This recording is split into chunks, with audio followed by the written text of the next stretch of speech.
that forecast every 7 minutes. As we do so, you'll notice this weekend we're talking about the first alert weather day. We have issued that for Sunday. Temperature is going to be warm. It will be windy, and there's going to be plenty of rain coming in. Now, what you're looking at new this morning is data that's coming in, but also we've overlaid some of the wind gusts along with some of the newest data.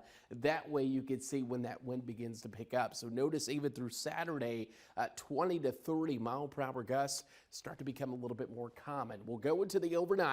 Rain works in as early as 5, 6 a.m. on Sunday, and the wind only begins to ramp up as we head into the middle of the morning on Sunday. Right now, we'll stop this right around lunchtime Sunday. You'll notice 44 mile per hour winds in Myrtle Beach, 51 mile per hour winds in Charleston, and the worst of the weather going to be on either side of noon. That's looking more and more likely, whether that be 10 a.m. to 2 p.m.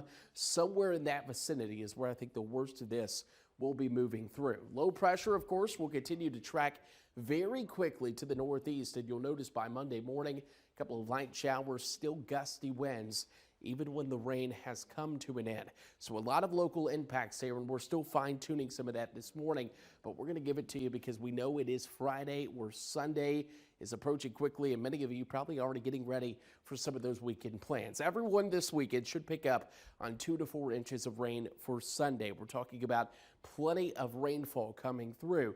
The main concern here, especially for the Grand Strand, is going to be that strong wind of 40 to 50 mile per hour wind gust.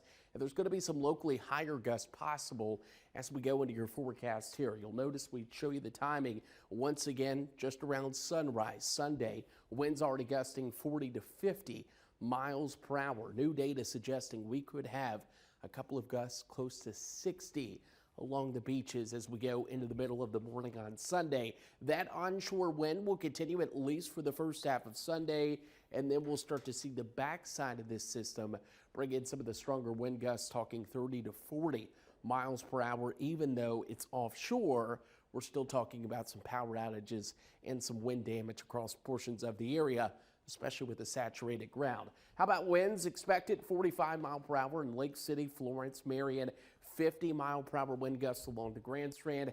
You go north of the I-95 corridor, I think 40 mile per hour wind gusts going to be the big story in Bennettsville, Darlington, and Hartsville. Coastal flooding starting to get a little bit more of a growing concern here, that we could be looking at moderate flood stage, if not maybe a little bit higher. The forecast calling for around 10 feet, 9.8 feet as we go into the Spring-Made Pier. We'll talk more about that a little bit later this morning, but you can see why all those winds ramping up onshore, 40 to 50 mile per hour, and there's only one way for that water to go, and it's going to be in some of those coastal flood-prone areas as we go throughout the morning on Sunday.